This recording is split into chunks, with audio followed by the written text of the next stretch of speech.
और आप इस वक्त मौजूद हैं न्यूज 24 बिहार झारखंड के डिजिटल प्लेटफॉर्म पर। आज हम बात करेंगे निशांत कुमार की। मुख्यमंत्री नीतीश कुमार के बेटे निशांत कुमार की बात करेंगे। आज हम बात ये करेंगे कि क्या निशांत कुमार जल्द ही राजनीति में आने वाले हैं। ये कयास बिहार में पिछले 4-5 महीनों से की जा रही है। जदयू के नेताओं का एक वर्ग है जो चाहता है कि निशांत कुमार राजनीति में आए और अपने पिता मुख्यमंत्री नीतीश कुमार की विरासत को संभाले। लेकिन जदयू में एक दूसरा वर्ग भी है नेताओं का जो नहीं चाहता है कि निशांत कुमार पॉलिटिक्स में ना आए। वो इसलिए नहीं चाहता है कि जो छवि है मुख्यमंत्री नीतीश कुमार की वो कहीं ना कहीं धूमिल होगी।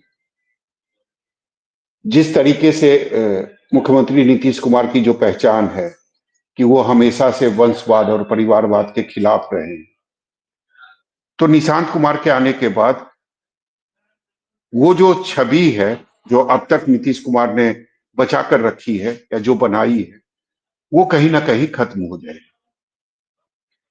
लेकिन इस बार जो है बिहार विधानसभा का चुनाव 2025 का जो चुनाव है वो सच में काफी दिलचस्प होने वाला है, क्योंकि कई ऐसी चीजें हो रही है जो इसके पहले कभी नहीं हुई थी। अगर आप 1-2 महीने में देखें तो निशांत कुमार मीडिया के सामने 4 से 5 बार उन्होंने बयान दिया। इसके पहले पिछले 19 सालों में ऐसा नहीं होता था। निशांत मीडिया के सामने नहीं आते थे और ना ही कोई बयानबाजी करते थे। यदा कदा, यानी जब राज्य में चुनाव होता था, चाहे लोकसभा का चुनाव हो या फिर विधानसभा का चुनाव हो, उसमें जबरदस्ती मीडिया वाले जब बात करने की कोशिश करते थे तो 2-4 शब्द निशांत बोलते थे, उससे ज्यादा वो बयान नहीं देते थे। लेकिन आज वो निशांत नहीं है जो पिछले 19 सालों में थे। अब वो बदल गए।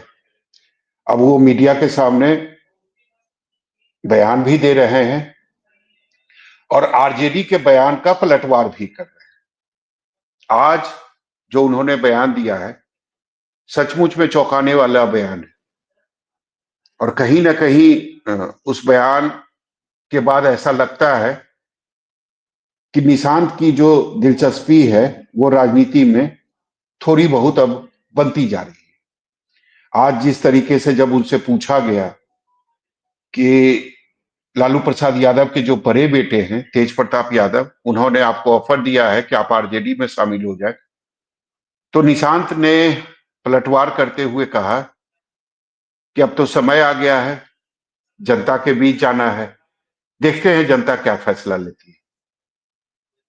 तो इस तरह का जो बयान है ये कोई नेता ही दे सकता है। कोई आम आदमी इस तरह का बयान नहीं दे सकता है जो अपने बयान के माध्यम से सामने वाला को चैलेंज कर रहा है। तो आज हम बिहार विधानसभा चुनाव की बात करेंगे, निशांत कुमार की बात करेंगे और एनडीए के अंदर जो चल रहा है, जो पॉलिटिक्स चल रही है, उसको लेकर बात करेंगे। हमारे साथ तमाम जो राजनीतिक मेहमान हैं वो इस चर्चा में एक एक करके शामिल होंगे। आज हमारे साथ बीजेपी की प्रवक्ता है अनामिका पासवान, वो शामिल होंगी इस चर्चा में। नवल शर्मा जो जदयू के प्रवक्ता हैं और काफी अनुभवी नेता के तौर पर मैं इनको देखता हूं, हमेशा बिहार की राजनीति की अच्छी परख रखते हैं। और अरुण यादव जो आरजेडी के प्रवक्ता हैं वो भी हमारे साथ इस चर्चा में शामिल होंगे। तीनों जो हमारे राजनीतिक मेहमान हैं वो हमारे स्क्रीन पर आ गए हैं। तो पहला सवाल मेरा नवल जी से होगा। नवल जी, ये बताइए कि आज जो बयान था निशांत कुमार, आपको लगता है कि वो आम बयान है? क्योंकि मुझे तो दिखाई दे रहा है कि अब वो एक राजनेता बन चुके हैं। कारण आज जिस तरीके से उन्होंने तेज प्रताप यादव के बयान का पलटवार किया है, उससे तो मुझे यही लगता है कि उनकी दिलचस्पी जो है वो राजनीति के तरफ अब मुड़ने लगी है। देखिए, नेता का बेटा स्वाभाविक रूप से नेता होता है। नेता के बेटा में नेतृत्व के गुण जन्मजात होते हैं, यह कोई अनहोनी बात नहीं है। और वो भी बिहार लेकिन जैसे नवल जी, राज्य में। ये जो गुण है ना, ये 19 सालों तक दिखा नहीं था, ना लोगों को ना मीडिया को। देखिए, आज भी वो मीडिया से बात करने के ख्याल से बात नहीं कर रहे थे। आप जानते होंगे कि आज उनकी माताजी की, स्वर्गीय माताजी की पुण्यतिथि थी। पुण्यतिथि के अवसर पर ही मीडिया कर्मियों ने उन्हें घेर लिया और सवाल पूछने लगे। तो किसी व्यक्ति के सामने जब आप माइक खड़ा करेंगे, वो कुछ न कुछ प्रतिक्रिया देगा ही। तो निशांत जी ने भी बिल्कुल अनमने ढंग से ही प्रतिक्रिया व्यक्त की है। मैंने भी उनके बाइट को देखा है। ऐसा नहीं है कि वो स्वाभाविक ललक के साथ या बात करने के ख्याल से बात कर रहे थे। मीडिया कर्मियों ने पूछा तो उन्होंने सामान्य सा जवाब दिया। अब उस बात में अगर आपको राजनीतिक परिपक्वता दिखाई दे रही है तो यह हमारे लिए भी अच्छी बात है, सबके लिए अच्छी बात है। व्यक्ति को परिपक्व होना चाहिए। जैसे जैसे उम्र बीतता है वैसे वैसे परिपक्वता बढ़ते जाती है।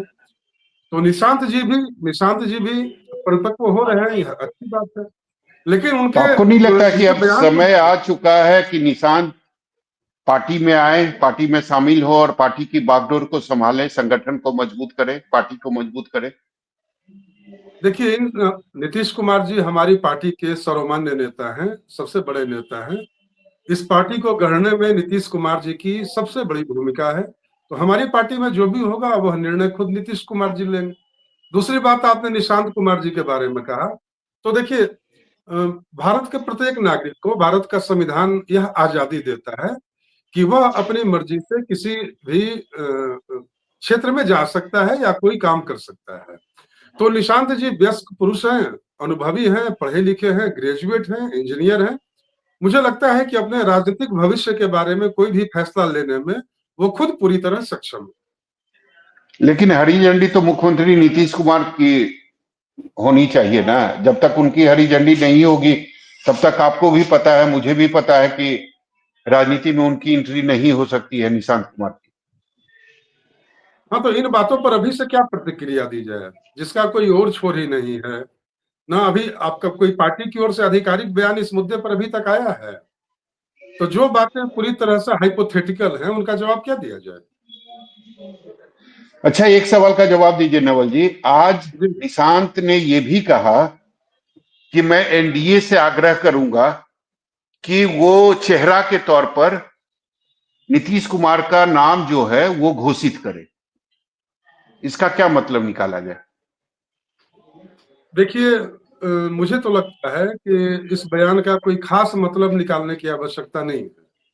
इसलिए नहीं है कि बिहार एनडीए के सारे शीर्ष नेता नीतीश कुमार जी के चेहरे पर पूरी तरह एकमत हैं और एनडीए के सारे घटक दल के प्रदेश अध्यक्ष भी इस बात की सार्वजनिक उद्घोषणा कर रहे हैं कि नीतीश कुमार जी ही एनडीए का चेहरा है और चुनाव के बाद भी नीतीश कुमार जी के नेतृत्व में ही सरकार बनेगी। तो प्रत्येक प्रत्येक पुत्र अपने पिता की बेहतरी चाहता है। पिता पुत्र का रिश्ता ऐसा नाजुक रिश्ता होता है कि प्रत्येक पिता अपने पुत्र की बेहतरी चाहता है और पुत्र अपने पिता की बेहतरी चाहता है।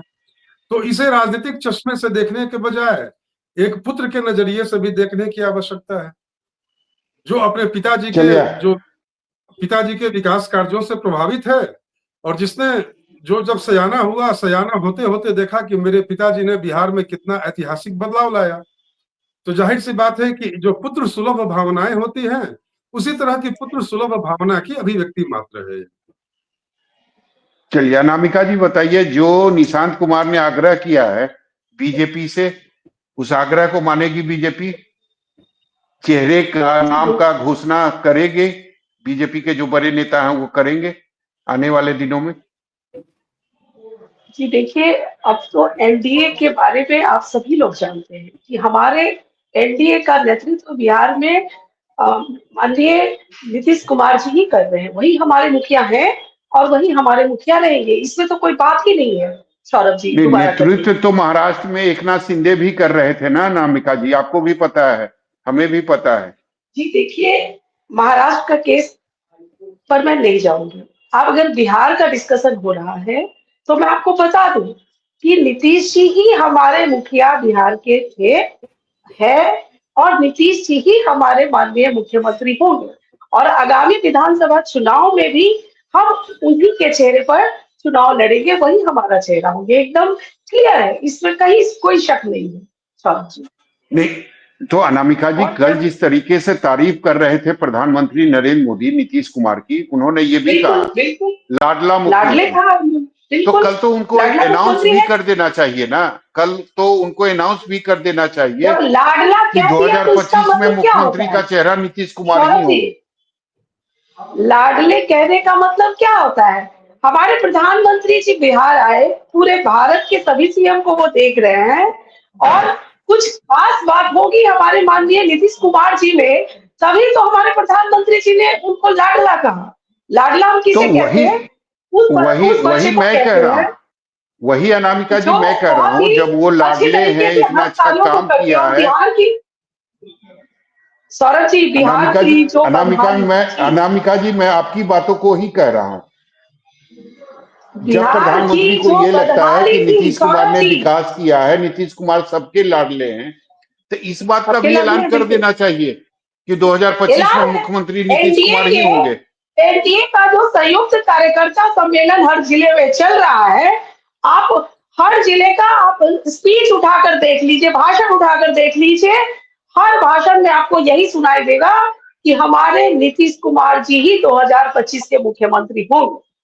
फिर इसमें अमित शाह ने कहीं ऐसा कोई क्यों शक की कहा बात था, नहीं गृह मंत्री अमित शाह ने अनामिका जी क्यों ऐसा कहा था कि संसदीय बोर्ड की बैठक तय करेगी, अगर सब जी कुछ तय हो देखिए, चुका है तो? ये इन बातों का भी कोई निष्कर्ष नहीं निकाला जा सकता है। इसलिए नहीं निकाला जा सकता है कि आप किस मैटर पर उन्होंने कहा, ये आपने क्लियर नहीं कहा है। उनका नहीं, उनसे पूछा इस गया था सवाल का अनामिका ये जी, जवाब उनसे था कि पूछा हम गया था वो आप कि देखिए, बिहार का अगला वो जो शीर्ष मुख्यमंत्री कौन नेतृत्व होगा। बात कर रहे हैं ना, वो जो संसदीय दल की बैठक की क्या आप घोषणा या बोर्ड की कर रहे हैं, आप जिस तरह के बयान आप बता रहे हैं, तो हमारे पास कोई ऐसा क्लियर कॉन्सेप्ट नहीं आया इस बारे में। हाँ, सीटों के बंटवारे के लिए कि कौन सी पार्टी कितनी सीटों पर चुनाव लड़ेगी, उसके लिए बैठक की बात हो सकती है, मैं मान सकती हूँ। पर नहीं सीएम के चेहरा की बात अनामिका तो जी, सीएम जी अमित शाह जी से पूछा गया था कि बिहार का अगला मुख्यमंत्री कौन होगा। इस सवाल का जवाब देखिए, उन्होंने ये दिया था कि संसदीय बोर्ड की बैठक तय करेगी कि अगला मुख्यमंत्री तय कौन है होगा। ना, संसदीय बोर्ड की बैठक पे तय है सब कुछ। आप देख लीजिए ना, अगर ऐसा नहीं होता तो अभी जितने भी हमारे भारतीय जनता पार्टी के लीडर आते हैं, उनसे आप पूछिए, वो सभी लोग यही बयान देंगे आपको। और जिस तरह से प्रधानमंत्री जी ने लाडला कहा है, तो उससे भी आपको समझ जाना चाहिए। आप दोनों ही बातों को मिलाइए ना, ये तय है कि हमारे नीतीश जी ही हमारे मुखिया होंगे। नहीं, लाडला अच्छे के है, बदले अगर वो ये कह देते कि अगले मुख्यमंत्री नीतीश कुमार ही होंगे, तो मुझे लगता है ये ज्यादा ऐसा कुछ अच्छा क्लियर तो होता उन्होंने कहा गठबंधन नहीं के है। लिए, ये जदयू के आपका लिए। सवाल हो सकता है सौरभ जी, आपकी ओर से ये सवाल हो सकता है, लेकिन उनकी तरफ से बिल्कुल क्लियर है कि पूरे भारत में सब सर्वाधिक लोकप्रिय और कहा जाए कि सबसे लाडले अगर प्रधानमंत्री के कोई मुख्यमंत्री है तो वो माननीय नीतीश कुमार जी है। एकदम क्लियर है। चलिए और जहां तक अरुण जी, निशांत जी की बात है, जी तो जी, मैं एक बात जरूर कहना चाहूंगी कि अभी अभी आपने सुना भी, हमारे जेडीयू के प्रवक्ता भाई बोल रहे थे और आप भी बोल रहे हैं, हमारे जो माननीय मुख्यमंत्री जी है, उन्होंने वंशवाद का हमेशा विरोध किया है।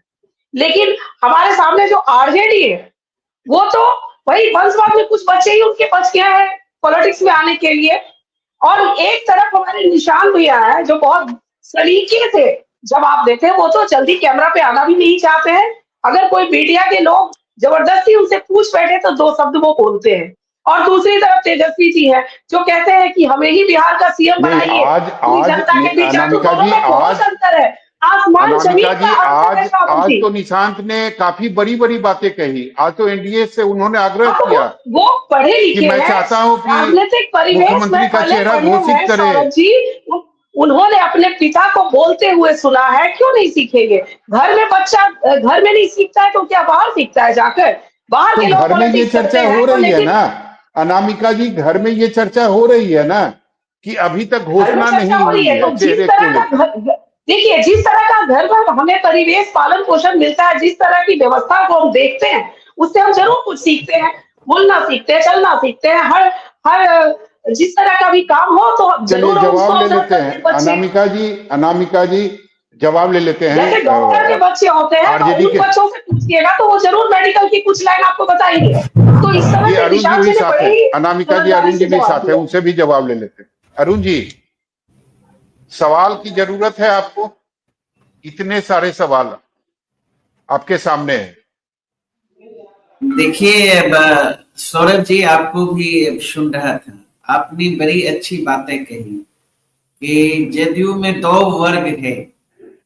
एक वर्ग चाहता है कि निशांत राजनीति में आए, एक वर्ग चाहता है कि निशांत राजनीति से बाहर रहे। और जब से ये चर्चा हो रही है कि निशांत राजनीति में आने वाले हैं, और जब से कैमरा के सामने निशांत आ रहा है और वो अपनी बात को रख रहे हैं, तो कई लोगों को पेट में दर्द हो रहा है। भाजपा में तो हो ही रहा है, और एक बड़ा वर्ग जो है जदयू में, जिसका आत्मा भाजपा में चला गया है, भारतीय जनता पार्टी के एजेंडे पर काम कर रहा है, उसे यह पच नहीं रहा है। और एक जदयू के वर्ग हैं जो नीतीश जी के एजेंडे पर काम कर रहे हैं, जदयू के एजेंडे पर काम कर रहे हैं। वो चाहते हैं कि निशांत जी राजनीति में आए और विरासत को संभालें। और जैसा कि आपने देखा कि हमारे आदरणीय नेता तेजस्वी यादव जी ने भी कहा कि राजनीति में आने का सबों को अधिकार है, लोकतंत्र है, और आगे तो जनता तय करेगी। लेकिन निशांत अगर राजनीति में आना चाहते हैं तो आए, वेलकम है, स्वागत है। और क्योंकि भारतीय जनता पार्टी लगातार यह प्रयास में जुटी हुई है, जिस दल को शरद यादव जी ने स्थापित किया था और उस दल को नीतीश जी ने सींचा है, और उनका जो विचारधारा है, उस समाजवादियों के विचारधारा को आगे बढ़ाने का ये लोग काम कर रहे हैं। तो ऐसे दल को तो भारतीय जनता पार्टी समाप्त करना चाहती है। और कुछ दल के अंदर भी लोग हैं जो भारतीय जनता पार्टी के तो अरुण जी, आज से फिलहाल विरोध नहीं कर रहे हैं ना, अब क्या कहना चाह रहे हैं? क्लियर कीजिए, क्लियर कीजिए इसको। आप हमारे मुख्यमंत्री जी के बारे में जो बोल रहे हैं समाप्त करना, तो आप क्या कर रहे हैं? एक मिनट, अनामिका जी बीच में मत बोलिए, अनामिका जी बीच में मत बोलिए, उसके बाद आपको मौका मिलेगा। आप एक एक करके बोलिए। तब तक पानी नहीं पीजिए और जो बोल रहे हैं हम सुनिए। और अभी अनामिका जी बात कर रही थी वंशवाद की। अरे जिनको वंश ही नहीं है वो वंश को क्या बढ़ाएगा? अब जिनको भाजपा में वंश है वो तो बढ़ा ही रहे हैं। डिप्टी सीएम, आप सुनिए ना अरुण जी इस तरह की टिप्पणी मत कीजिए प्लीज। अरुण जी प्लीज इस तरह का टिप्पणी मत कीजिए। हम लोग सकारात्मक चर्चा करने के लिए बैठे हैं, सकारात्मक चर्चा करें, व्यक्तिगत नहीं। अरुण जी प्लीज पर्सनल मत किसी पर कमेंट मत कीजिए प्लीज। सौरभ भाई, सम्राट चौधरी किनके बेटे हैं ये बताइए? पंकज सिंह अभी मिनिस्टर बने, तो ठीक है आप एग्जांपल दीजिए, लेकिन हाँ ये आप कहिए वंशवाद का है, हाँ वो आप बताइए। कल ही आप लीजिए, प्रधानमंत्री जी का सभा था, वंशवादी पार्टी अगल बगल वंशवादी पार्टी के नेता बैठे थे, चिराग पासवान से लेकर मांझी जी तक और डिप्टी सीएम तक। कई आधा दर्जन मिनिस्टर थे जिनके पिताजी रहे हैं राजनीति में, वो शोभा बढ़ा रहे हैं। और हम तो यहाँ तक कहते हैं, आप देख लीजिए ना, ये लंबा चौड़ा भाजपा वाले प्रवचन देते हैं भ्रष्टाचार पर, परिवारवाद पर, वंशवाद पर। नरेंद्र मोदी जी की सरकार चल रही है परिवारवादी पार्टियों के सहारे, भ्रष्टाचारियों के सहारे। इन लोगों को शर्म ही नहीं आता। पिछले लोकसभा चुनाव में 20-20 टिकट एनडीए ने परिवारवादी पार्टियों से जुड़ा व्यक्तियों को दे दिया। लंबा चौड़ा प्रवचन देंगे।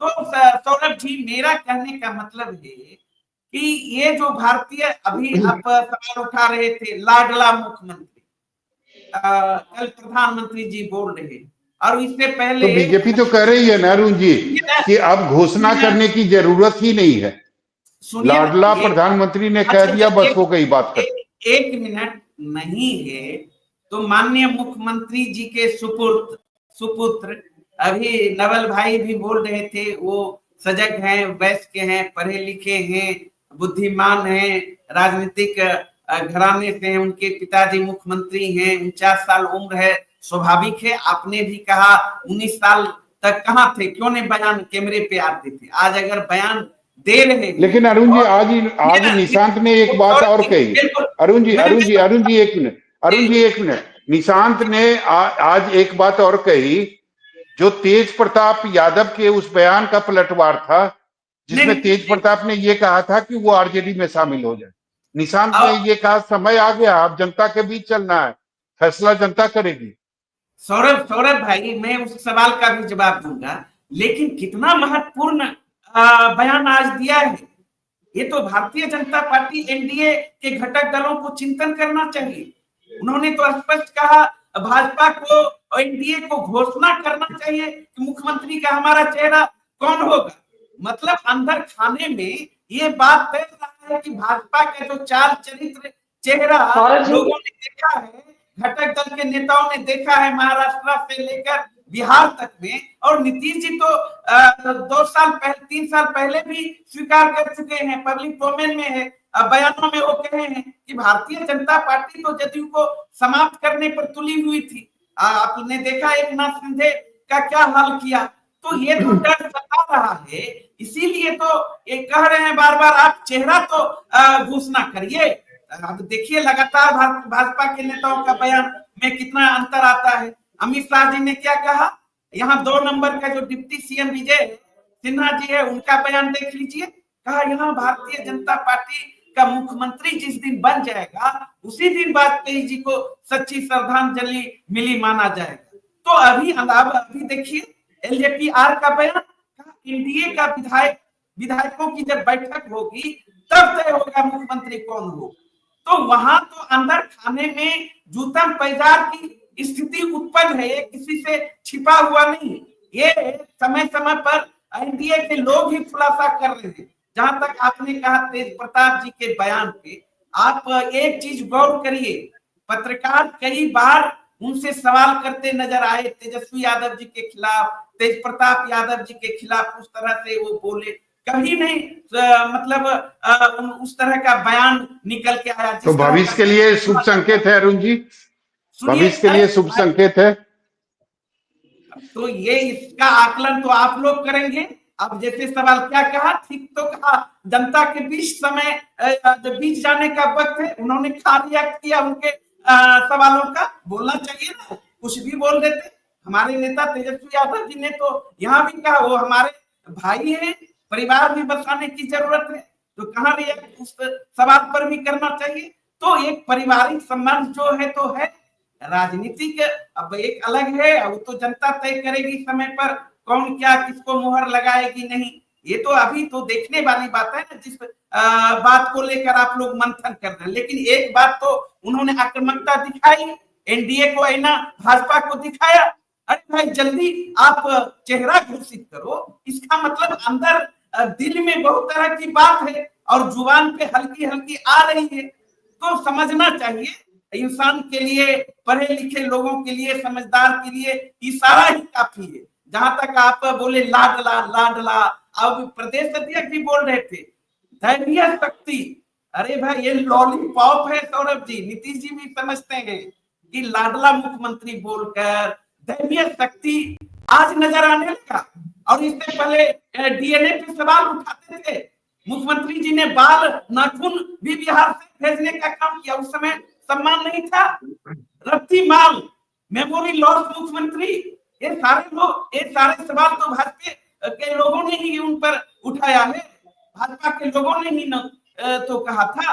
तो बहुत ठीक है, जवाब ले लेते हैं अरुण जी, जवाब ले लेते हैं अरुण जी, जवाब ले लेते हैं। अनामिका जी, समझदार के लिए इशारा काफी है, लॉलीपॉप से काम नहीं चलेगा, देखिए चेहरा घोषित करना पड़ेगा। उनको, अरुण जी को तो मेरा एक सलाह है कि आप हमारे गठबंधन की एकता को देखकर ऐसा लगता है कि अपनी आंखों पर पट्टी बांध ली है। आप अपने जो महागठबंधन के लोग हैं कितने बिखराव पड़, ये नहीं दिख रहा अरुण जी को, और अरे हमारी अनामिका जी, एकता पे नजर लगा हम रहे। अरुण जी अभी मैं अरुण जी बोलने दीजिए, अनामिका जी को बोलने दीजिए, अरुण जी कृष्णा बीच में मत। हल्लावरू जी का जो कांग्रेस के प्रभारी है क्या बयान था कल का बयान उनका देखिए, वो अकेले चुनाव लड़ने की रणनीति बना रहे हैं, और ये जो आरजेडी के लोग हैं उनको गोद में रखना चाहते हैं। अब कांग्रेस गोद में रहना नहीं चाह रही है, तो ये कितने, इन्होंने तो आम आदमी पार्टी को भी धोखा दिया, यही आरजेडी वाले हैं, कांग्रेस को भी धोखा दिया। अब यही बताइए, मुझे तो इनके हालात को देखकर एक ही बात कहने का मन कर रहा है कि हम नीलाम हुए घर को ठिकाना नहीं बनाते, साफ साफ कहते हैं बहाना नहीं बनाते। जहां बिजलियां भी गिरकर हो जाती है सर्वसार, वैसे खंडरों को हम निशाना नहीं बनाते। ये तो निशाना बनाने लायक भी नहीं है, इनके हालात को देखिए। और सौरभ जी आप एनडीए की एकता को बहुत ही बेहतर तरीके से देख रहे हैं। एनडीए की एकता इनसे सहन नहीं हो रही है। हमारे कार्यकर्ता बहुत ही मजबूती से मैदान में है, पांचों पार्टियों के कार्यकर्ता, अब इनको देखा ही नहीं जा रहा है। जनता का अपार समर्थन मिल रहा है एनडीए को।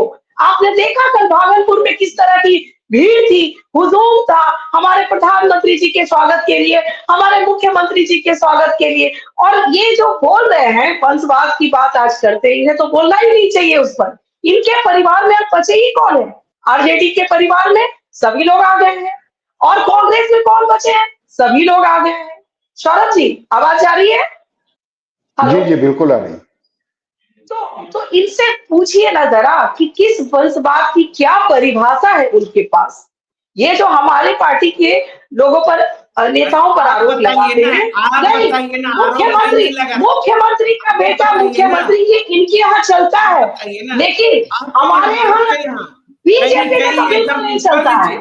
अनामिका जी स्वागत करेंगे निशांत कुमार का, और किसी भी बड़े नेता की अनामिका जी स्वागत करेंगे निशांत कुमार का पॉलिटिक्स में। पहले काम करते हैं, पहले वो अनामिका जी स्वागत करेंगे निशांत कुमार का पॉलिटिक्स में। बिल्कुल करेंगे, अगर वो आएंगे, उनकी स्वेच्छा है कि मैं राजनीति में काम करूं, इच्छा है उनकी, तो उन्हें कोई नहीं रोकेगा, वो आएंगे। बीजेपी चाहती है कि निशांत पॉलिटिक्स में आए और नीतीश कुमार की विरासत को संभाले। स्वागत करेंगे।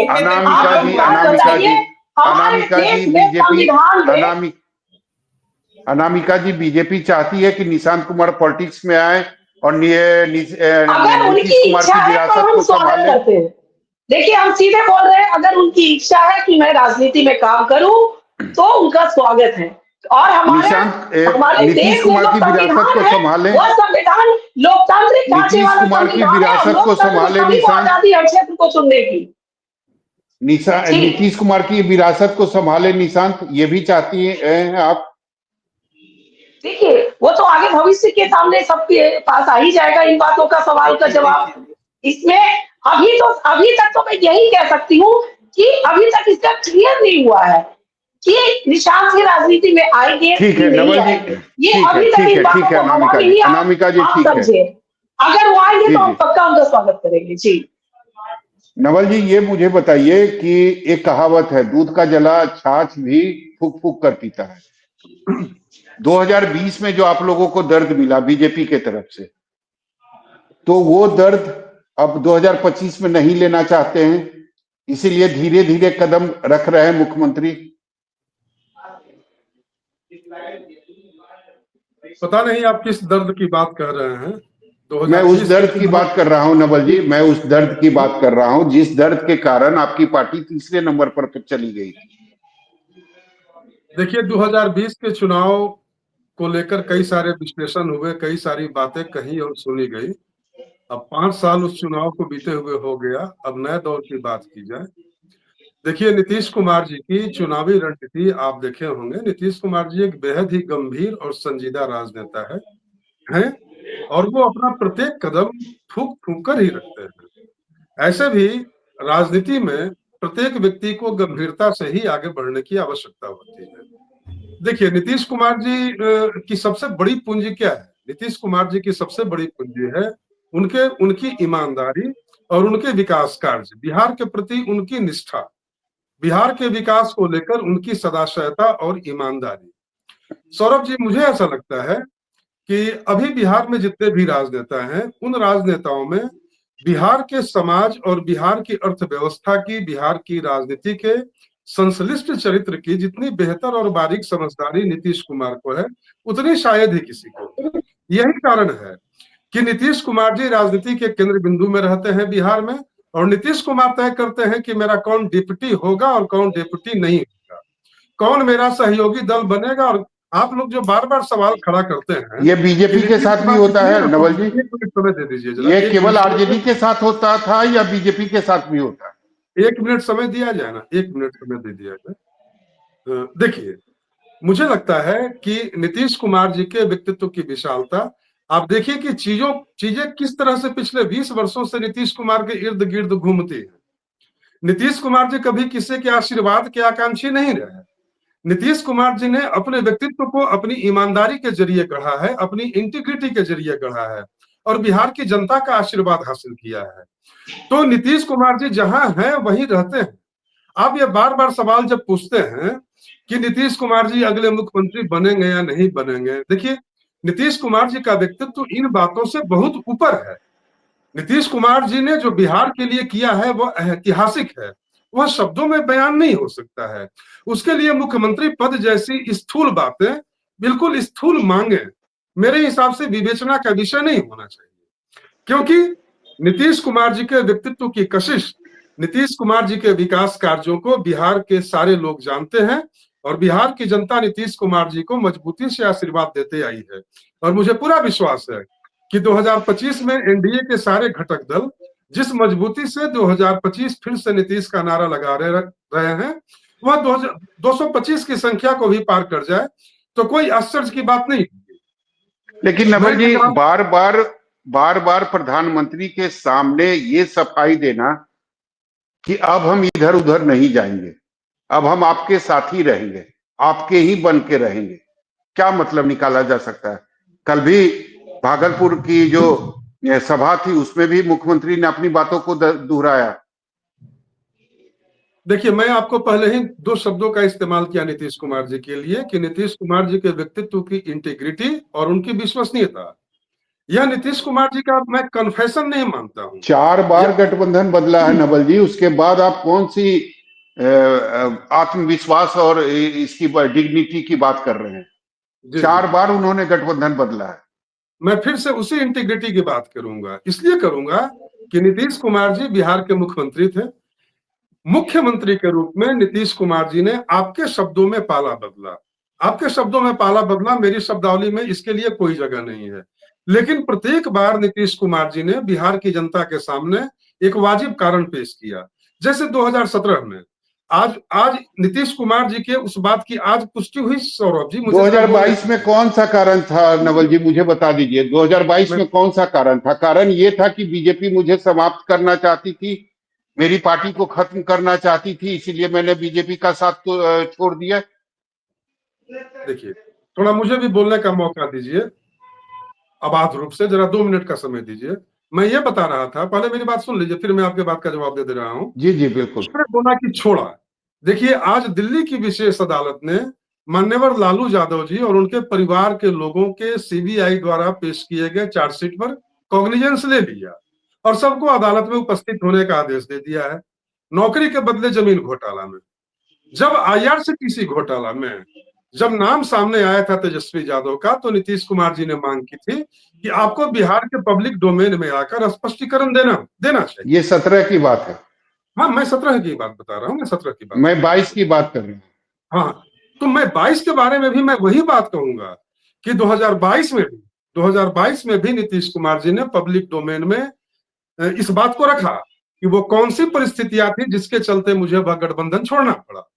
तो प्रत्येक बार नीतीश जी ने स्पष्टीकरण दिया और बिहार की जनता ने उनके स्पष्टीकरण से सहमति व्यक्त की। हाँ, हर एक व्यक्ति से विगत अतीत में गलतियां होती हैं। नीतीश कुमार जी ने खुले मन से खुले दिल से और खुले मंच से स्वीकारा, तो यह अच्छी बात है। जब हाँ, तो आप गांठ ये नहीं कहिए ना होगा, कि गलतियां हुई, आप ये मत कहिए कि बिहार की जनता के लिए गठबंधन बदला, आप ये मत कहिए। मुख्यमंत्री कई बार खुद एक्सेप्ट कर चुके हैं कि गलतियां हमने की है, गलतियां हमसे हुई थी, इसीलिए तो बार बार वो सफाई दे रहे हैं। और कल भी उन्होंने मुख्य प्रधानमंत्री के सामने सफाई दी कि अब हमसे गलती नहीं होगी, अब हम इधर उधर नहीं रहेंगे, इधर उधर नहीं जाएंगे, आप ही के साथ बन के रहेंगे। नहीं नहीं, उनको लेकर जो कुछ लोग भ्रम का वातावरण पैदा करना चाहते हैं, देखिए है क्या कि अगर आप अलायंस में हैं तो सबसे पहली बात कि अलायंस गांठ रहित होना चाहिए। सौरभ जी, तो इनके सवाल का जवाब ले लीजिएगा। अरुण जी, अरे जी हाँ, आएंगे अरुण जी आपके पास। हाँ, जिस तरह से हम अपेक्षा करते हैं अपने गठबंधन के अन्य सहयोगियों से कि आप मेरे प्रति गांठ रहित होइए, उसी प्रकार से मान्यवर नीतीश कुमार जी भी बोलते हैं कि मैं आपके प्रति गांठ रहित हूं, आप लोग भी मेरे प्रति गांठ रहित हो। लेकिन तो बीजेपी गांठ रहित नहीं हो रही है ना आपके प्रति, जब बीजेपी दोनों गांठ रहित नहीं हो रही है। कुर्मी जब एकता दोनों ओर रैली, से हिंदू देखिए, हिंदू मुझे लगता है स्वाभिमान यात्रा, ये सब क्या है? ये आपके विरुद्ध है, जो अरे नीतीश कौन कुमार सी नहीं स्वाभिमान चाहते यात्रा हैं। जो पार्टी नहीं। देखिए सौरभ जी, बिहार की राजनीति की मुझे भी थोड़ी बहुत समझदारी है, पढ़ा लिखा व्यक्ति हूं। जिस स्वाभिमान यात्रा से सौरभ जी पार्टी ने ही किनारा कर लिया, पार्टी ने ही दूरी बना ली, उसके लिए तो आपकी ये तो आपको उसकी लगता आवश्यकता है ना, क्या था? लेकिन ऐसी बात नहीं थी, सच्चाई में ऐसी बात नहीं थी। जो भीड़ इकट्ठा हो रही थी वो आरजेडी के कार्यकर्ता थे, और कई आरजेडी के नेता उस यात्रा में शामिल भी हुए हैं।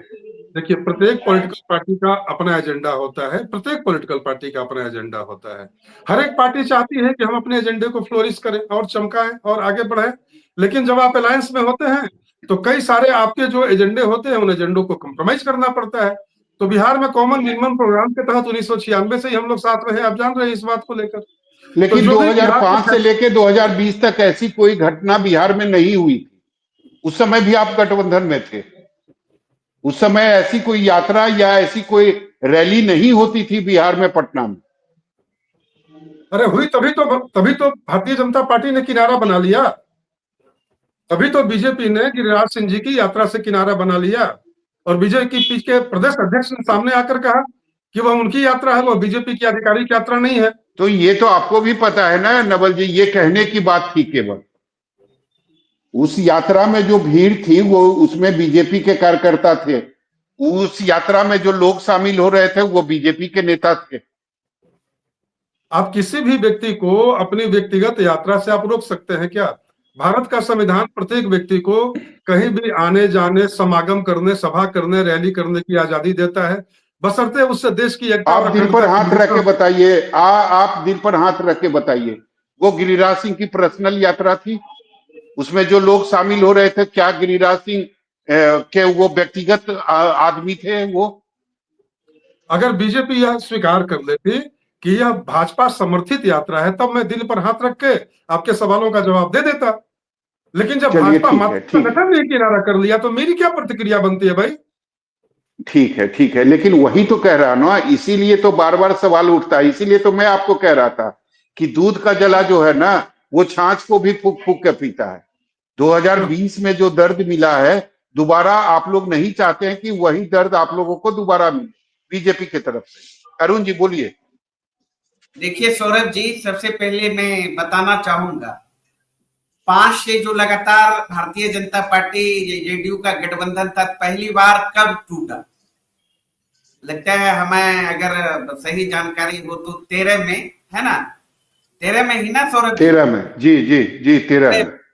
गठबंधन टूटने के बाद लोकसभा का चुनाव नीतीश जी अकेले दम पर लड़े, 2014 में लड़े, और सारे जदयू नेताओं को, नीतीश जी को जो अहंकार था, अहम था कि विकास पुरुष नीतीश का डंका बज रहा है बिहार में, साबित हो गया।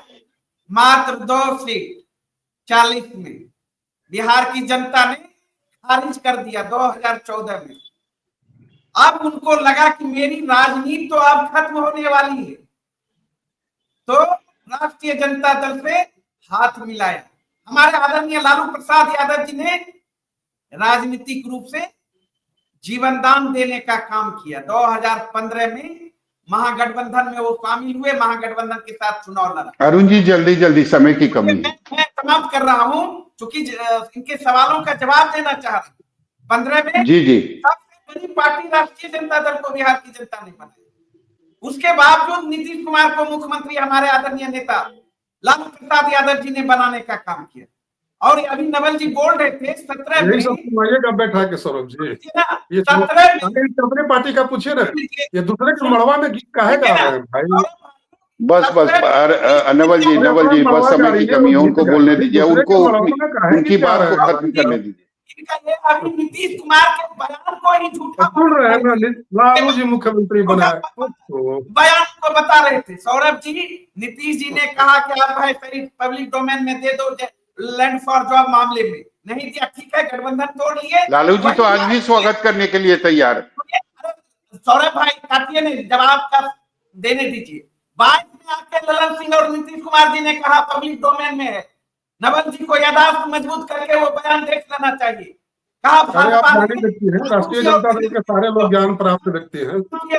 जब जब हम लोग होते हैं समाजवादी तो भारतीय जनता पार्टी लालू परिवार को तबाह करने का काम करते हैं। ये है इनका बयान। अरे यादव तो ज्ञानी व्यक्ति हैं, मार्च में आपकी पूरी पार्टी आप ही के जैसे ज्ञानियों से भरी हुई है। नवल जी नवल जी बोलने दीजिए, समय की कमी है, खत्म करना पड़ेगा चर्चा। हाँ अरुण जी अपनी बात पूरी कीजिए। सौरभ भाई आप करें सफाई तो सदन के अंदर भी के।